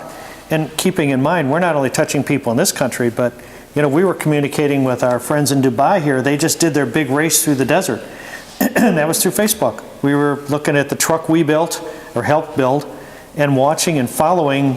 Through the day, what was it, a 5-day race, Mike? Yeah. That they did, 5-day race through the dunes. And watching our truck perform. This is Dubai. 10 years ago, we would have never had that opportunity to show off and let people know about a product that we can build and do that. And we're reaching people in other countries that, we've met along the way. And so it's a huge area. I wish it could be more definitive. I wish there were actually classes or programs that could tell you how to do social media the right way. I don't see any. I don't find any outside classes. The few we've tried to attend are so basic, we passed them up a long time ago.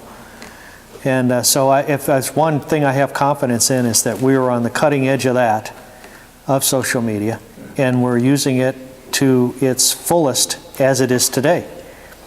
Next year, there might be a new kind of a Facebook, or a new Twitter, or I can also tell you, you're not going to see me tweeting. I mean, it's just not something my age group is really very good at, and I don't want to be telling somebody about my whole day.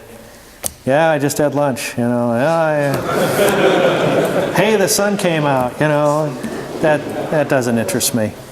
So walking that line, and Ryan does a great job. We're real proud of him. He's done a wonderful job for us, and he'd be the first one to admit he's learning too every day. We're all learning and trying to figure out. But I would say for future business people, boy, really understand it and really quickly adapt it and really quickly look at how you're going to spread whatever brand you're trying to spread, because if you're not connected, let me give you a good example. This is kind of funny. We had SEMA, you were all at SEMA, and if those of you who came by our booth, you would have seen an absolute beautiful rebodied C6 Corvette to look like that red one I started for you a little while ago. The company we work for, I told you, was Carl's Customs, part of Carl Chevrolet in Des Moines, Iowa. And they pull those cars around in a rig. So after SEMA was over, the gentleman who drives the rig, good friend of ours, took that rig out to the desert to an area where everybody likes to take their cars and photograph them with the mountains in the background. Just a real beautiful spot. Everybody knows about it, and they kind of take turns. So he got there and took 2 of the cars off. Excuse me. Yeah. Talking too much, guys. Tried to show him. Anyway, Mike, can you tell the story while I get my voice back here?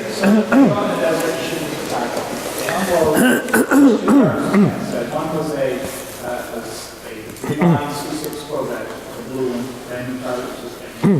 And America, one the GM Design Award for SEMA. They have one of these cars to shoot photography. So it's a desert scene. Those cars were there after the race. Behind them, kind of across, was a group from Ralph. They're shooting some cars there. And then a guy came through in a truck, Chevy truck, lifted out a bunch of stuff done to it. It was ready lift on the side. It was a ready lift company-owned truck. When he comes and gets near our vehicles, and for some apparent reason decides he's going to spin donuts. So he's spinning donuts, throwing rocks and dirt and everything all over everything, and then he takes off.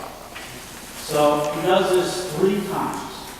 He goes out, loops around, comes back, does it. The 3rd time, Roush, the guys at Roush, but independent of that fact, they see these guys, they're being such, jerks, that they film it.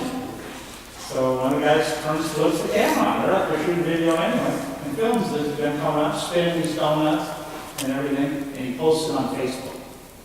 Right? So puts the YouTube video up, puts it on Facebook, puts it across. So I get it, I find it that night. And it's a Wednesday night, I find it that night, at that point there are about 600 views. So let me just slip in for a minute. The title on the YouTube is, something about these jerks spraying rocks and shooting rocks at Lingenfelter cars. Now keep in mind, we've got a pretty good reputation out there. So the fact that they're doing this is bad. The fact they're doing it to us with a good reputation as a good company is really bad. Because how can you do that to these guys? They don't do anything wrong. What were you thinking? So obviously this guy was a real hot dog. And so go on, Mike, I'm sorry. So anyway, it's Wednesday night, 600 views roughly, and some comments, some really, as Ken said, comments, really negative comments towards this company regularly. On Thursday morning, I drove to the caterer, and I get up, I leave at like 5:45 in the morning, drive to our catering facility. It's 9 a.m., I show up at 10. At this point, there's like 18,000 views. Right? And the comments are really bad against Reddit. Before we left that day, there were 48,000 views. It had been picked up by Galopnik, it was picked up by all of these other sites, and they were just slaughtered Reddit. So when it showed up when it actually happened, had a conversation initially with ReadyLift, the president, owner of ReadyLift. He had talked to our friends from Carl's, and basically kind of blamed them for the thing happening. So less than a day later, now we're at 48,000 views, and it is the comments are so bad, they have no choice but react. So they go on the internet. When I say they're bad, people posted the owner of the company's personal cell phone number. I mean, it went really bad, really fast. And, people are, negative comments, tremendous negative comments, and as Ken said, a lot of great comments about us, which we appreciate. But anyway, so then I get a call from the COO, and she's kind of like, we don't know what to do. And I said, well, I started firing the idiot that did that. But, anyway, so they were trying to get us to take the video down. We didn't put the video up. We didn't have control over it. Their PR firm tried to step in and do something, but this is a company that had very little social media exposure. So at the time this was going on, they had like 138 likes on Facebook. So their PR firm stepped in and made comments on the YouTube video and on their Facebook page. But because everyone, it was too far out of the gate at this point, and the world was hating on it. And the COO called me, and it actually got to the point in less than 2 days that they were afraid to put the company out of business. It drastically impacted their sales. It affected everything. So then they start calling and they're begging us to help them and what can we do? And instead of, hey, sorry that our guys threw rocks and dirt all over your car. So what can we do? Can you make comments and stop this and all this other stuff? But it's one of those things, and Ken and I had this conversation that morning when I showed him what was going on as a business owner. And that guy that owned that company, and the COO and the leader of that company, had zero control over what that employee did at that point. They didn't know. He was driving the truck, which they probably let him drive the truck all the time. He went out and did something extremely stupid. Unfortunately, he did it 3 times. Somebody filmed it and put it on YouTube. And the thing exploded so fast that they had no way to deal or control that issue. So social media is a great thing, we believe anyway. I mean, we spend a lot of effort and a lot of time and money doing it. But it can be just as bad for you, like I mean, it was like the perfect example of your worst nightmare for social media. And obviously these people, again, it really, really, really hurt this business. And that at the end, the owner of the company was very worried how he was going to go forward. Because there are a lot of people that were friends of ours that didn't like that. There were a lot of people that just realized what a jerk this guy must have been. And this company took all the grief for this one guy's actions, being filmed when he didn't even realize that. So, you know, I just want to make the point. It can be really good, and if you're managing it every day. Ryan and I, we both were looking at the posts, we're looking at comments, we're reading about things that have to happen. One of our competitors down in Texas here around Thanksgiving has an active Facebook page, and on the Friday, the week of Thanksgiving, some guy got on there and was complaining about the fact that they did a terrible job, that they owed him money, that, you know, and had it, and I mean, the foul language was over the top. And so it sat there on the front of their Facebook page. The guy who apparently was handling their social media probably went on vacation. So it was there all that week for everybody to see during that time when he was, during that Easter week. When he came back, it disappeared. But, you know, my point again here is, if you're going to do it, you better keep an eye on it. You better watch it. You better make sure something like that doesn't happen. Now, instantly, as I talked to Ryan about it, the company responded by not letting people post. Isn't that what happened? They didn't let them post on the site? That was a different company. Was it? Yeah, that company, there were so many complaints, it turned into basically a customer service nightmare that they actually had to deactivate, letting people post on their wall. That's what it was. Miserable. But for a whole week, you know, that bad stuff was out there about this company. And believe me, this company didn't need any more of that, because if you went out on Google and you put their name in, there was all a bunch of stuff from years ago that they did wrong that just doesn't go away. It just doesn't go away. Once it's up, once it's happened, you're screwed. So, you know, it's got its pluses, and I think a whole lot more pluses, but you better make a commitment to do it, and you better watch it and stay active in it. I didn't mean to drag that out, but this was just a great example of your worst nightmare as an owner. It really got my attention, believe me. So, anything else? Yes, Michelle. How many people do you employ in your organization, and how do you find talent? Well, I know the fact that we have just under 50 people, because I just had to sit down and listen to our insurance guy tell us how disastrous Obamacare is and what it's going to do to our company, which I don't know what you guys are going to do with this stuff, but you better pay attention, because it is horrible. And what it's doing to our company and what it's doing to a lot of other companies is just unbelievable and unforgivable. Having said that, a lot of the talent that we end up with comes to us, just because, again, we've worked so hard on our brand. But one of the challenges for us is our main shop is in Decatur, Indiana. And Decatur, Indiana is in this little small burg outside of Fort Wayne. It's probably 30 minutes away from Fort Wayne. So it's really even hard for us to attract people from the major population center, because who wants to go from the big city to the little town where our shop is? So one of the things we frankly had to do, and one of our the positive things we've done, is to develop our new center up here in Wixom, close to a very high population center. So we have an opportunity at a much bigger pool of qualified people to come in and help us out. And so we're finding that already that we'll have a much better chance to attract better help, I think, from there. If I can add to that, one of the other things that we do is we have a focus to train and promote from within.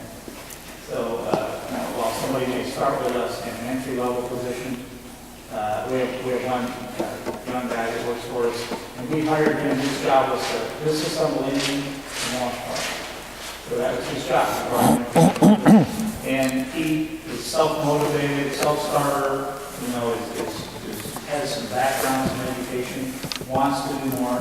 And so on his own, without direction from Cameron, myself, or our shop managers, You know, he went to them and our shop, the guy that oversees our machine shop, said, hey, I'd like to do more. So he moved him up. He's learned how to do block preparation and learned how to do those. He's learned how to do cylinder heads, how to do the valves and put valve guides in and assemble them and do those things. So he's learned these things in the job. He's going to get an opportunity actually tomorrow.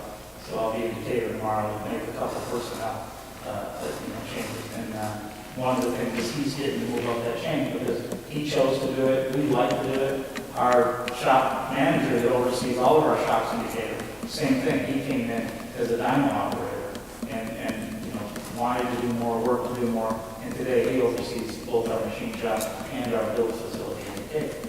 So from that perspective, so we like to do that. It gives us an opportunity to get somebody that and kind of see how they work, teach them who we are and how we function, and then bring them up.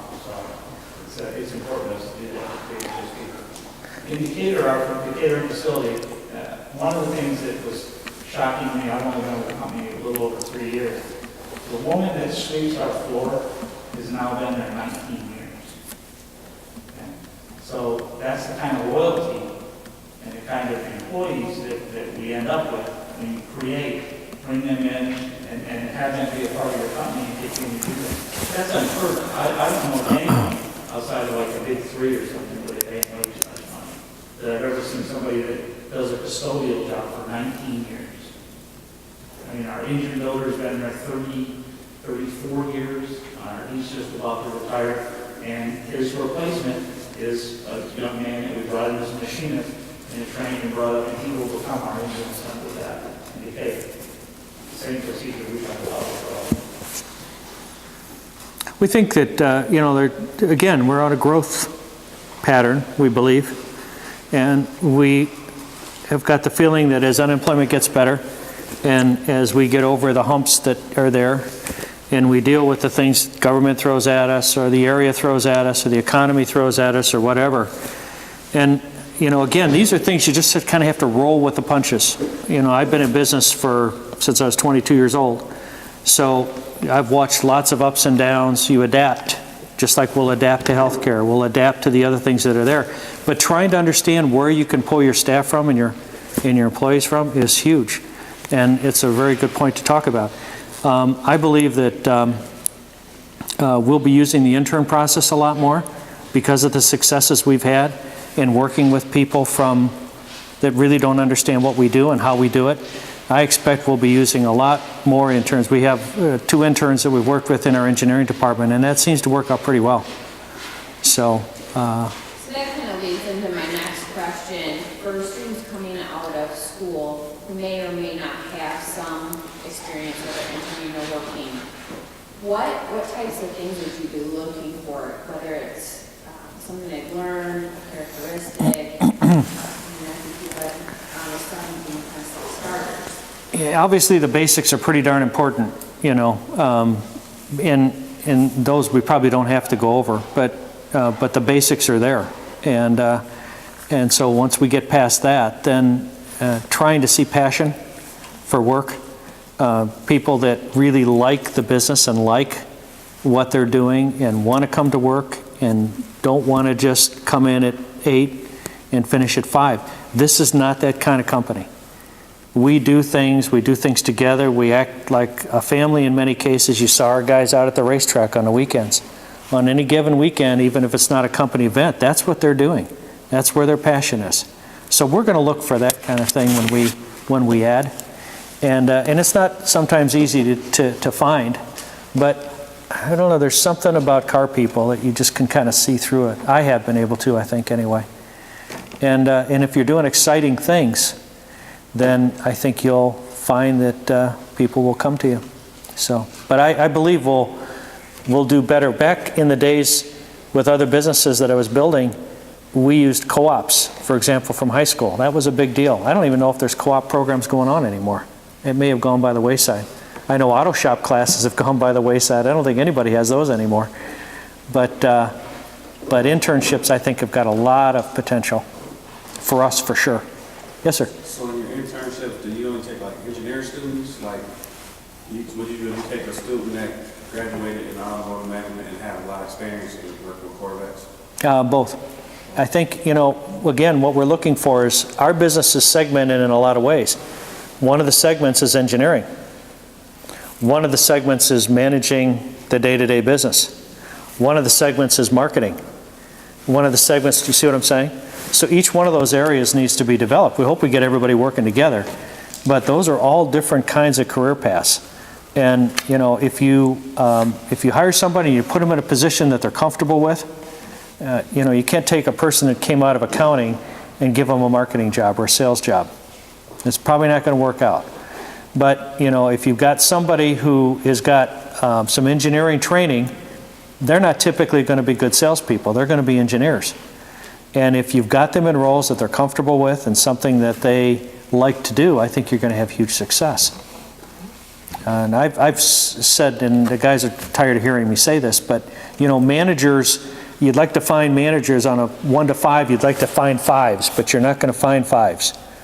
You're going to find a lot of 2s and maybe some 3s. But if you can fill in where they don't have capability, you're going to be successful.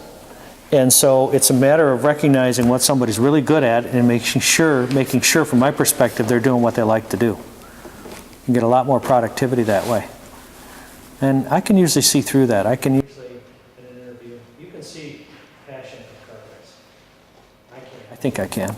I've been fooled before, but I don't think I can be fooled too easily. So, but the basics are so important. They really are. I hear tell from others, especially people graduating from college, it's even just hard to get in front of somebody to interview with. Everything's so automated now, your application gets put aside. It doesn't go like it did back when I was doing things. Just being able to sit down and do a pure interview, getting a chance to get an interview is tough. That's why the internships, I think, work real well. You get a chance to actually prove yourself. And I would guess that most of you are probably about to turn out of school. And when you do, there'll be, aside from a few differences, basically 20 of you with the exact same resume. So you have to find a way to stand out in that 20 to make it worthwhile for one of us to spend our time to bring you in to interview you. And when you get that opportunity, you have that chance to convey that passion and that commitment and all of those things to whoever it is that's interviewing. So we interview all the time. And sometimes you get a person, we had a guy last week that we interviewed, and he came in and right away I think impressed both Ken and I mean, that fast. And his resume was okay, but his resume wasn't great. It didn't speak to exactly what the position that we're looking for. But his personality and the things he said and the way he said it, and the way he conducted himself and his body language, from the way he expressed things, we actually tried to hire him and he needs more money than we can afford to pay. But it can be that fast. Or it can be, I have on my desk, and all of them don't come to me, thank God, but I probably have 30 or 40 resumes in the file. And most of them, the thing you have to understand about your resume, your application when you send it in, I don't know anything. Right? I know nothing about you. All I know is what that sheet tells me. And you know what the first thing I look for on this sheet? Is the spelling right? Is it written right? I mean, does it give me information? And then I look at what your background is, and I look at that thing. Because if you don't get that first part right, if you can't spell engineer, you're not going to do it. That's what I was referring to about the basics. The basics have got to be right. You have to get the basics. The hard part about this guy we interviewed last week was that he had the passion, he had the communication skills and everything else. What he didn't have is the ability to take a step back to go forward. Because he was working in a job that he was just okay and so on and so forth. But the job he was interviewing for us involved making commission. And commission was going to be part of the job. So he was going to get a base wage, and his commission was limitless. And this kid had the ability, I think, and the passion to do better than any of the other guys in our company that had that role. But we couldn't bring him in at the level of pay he was getting where he was at. So he had to turn us down because he'd already got his point. He was at a point in life where he was already committed to a certain level. And the sad part about it is, you know, we're not going to get a chance to work with this guy because of that. And I think he could have gone through the roof. So he didn't have quite, I guess, the confidence that he could have had to realize he was really going to do pretty well. And it's our decision. I wouldn't want to be in his shoes. But it's too bad because we missed out on a good guy and he's going to be stuck in a job he doesn't like. So,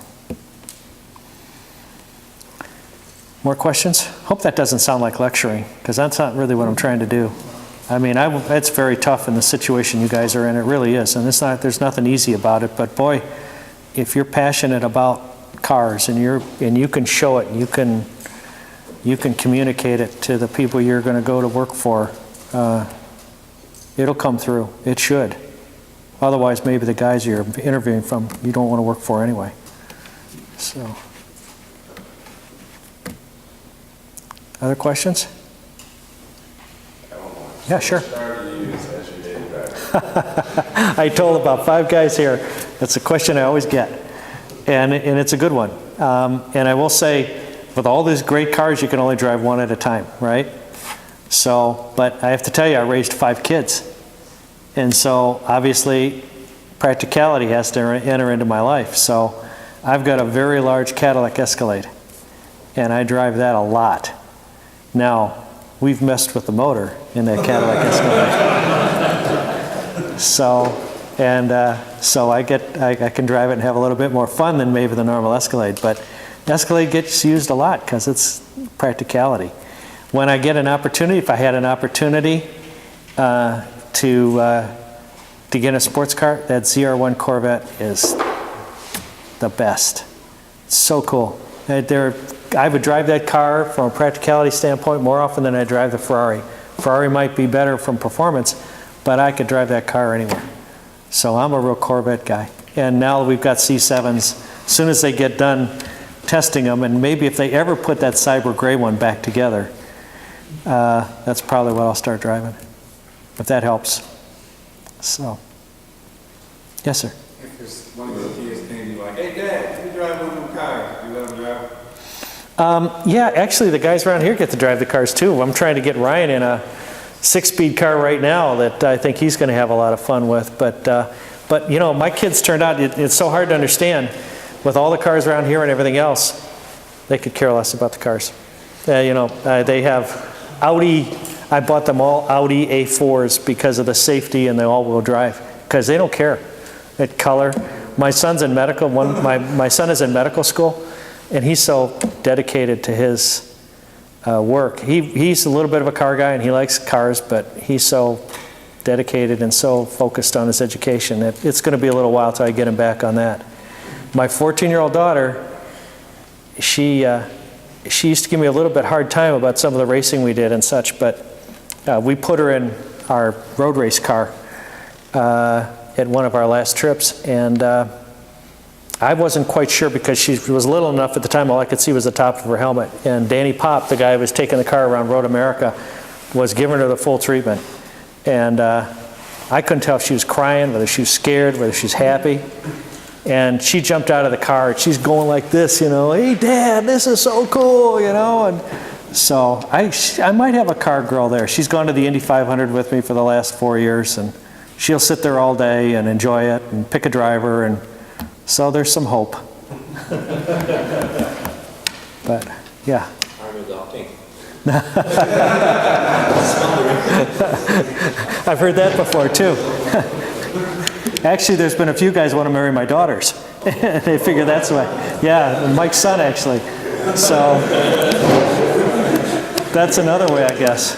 So, but, And with daughters, my son said, Dad, Ken's my future father-in-law. Really? So which one are you going to marry? It doesn't matter.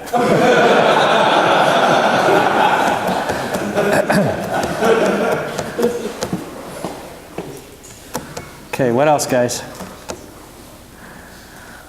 All right, let me just add a couple things, because I know we're getting kind of wearing out. You can only go so long with this stuff. I mentioned to you that the mission for the car collection is charity fundraisers. And we're doing one here on April 26th. It goes from 10 to 5. If you want to bring a family member by, we don't open to the public very often, but for these fundraisers we do.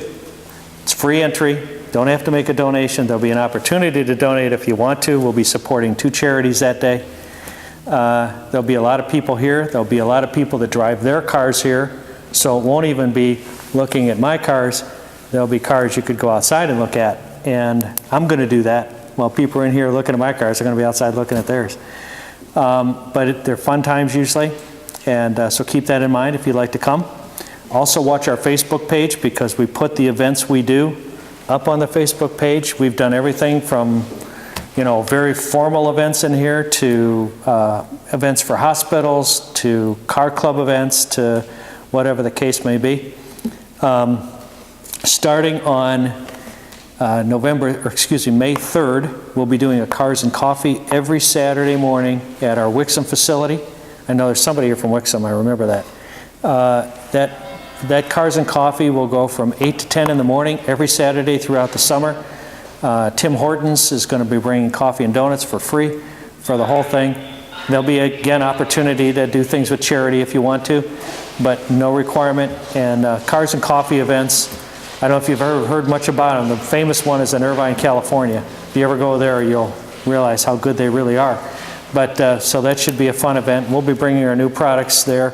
We'll also be doing tours of our facility, and we'll be showing people how our engine dynos work and such. So should be a fun time all through the summer. We have we have those Camaro posters I want you to get if you want one before you go. So that would be important. Oh yeah, we've got, I want you all to leave with something. And so there are t-shirts here for everybody to take one with them if you want. It's totally up to you. Biggest challenge I think might be finding size. So we need to make sure that we keep that in mind, but look till you find your size, and you're welcome to take a t-shirt with you.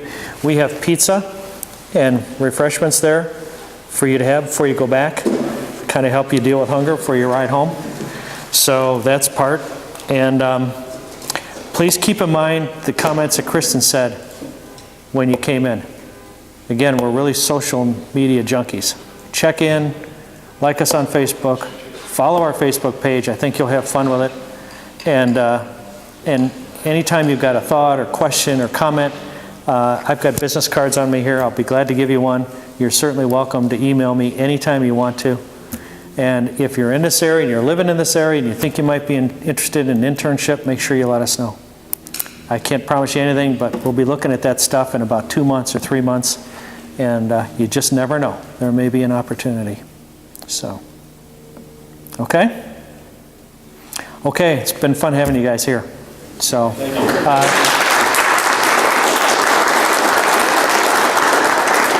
can get your pizza and bring it back here. Sit at the tables and enjoy it. Make sure you have enough. And Mark, you've got to decide when everybody goes back. So, anyway, we're good though. Okay? Thank you. You're welcome.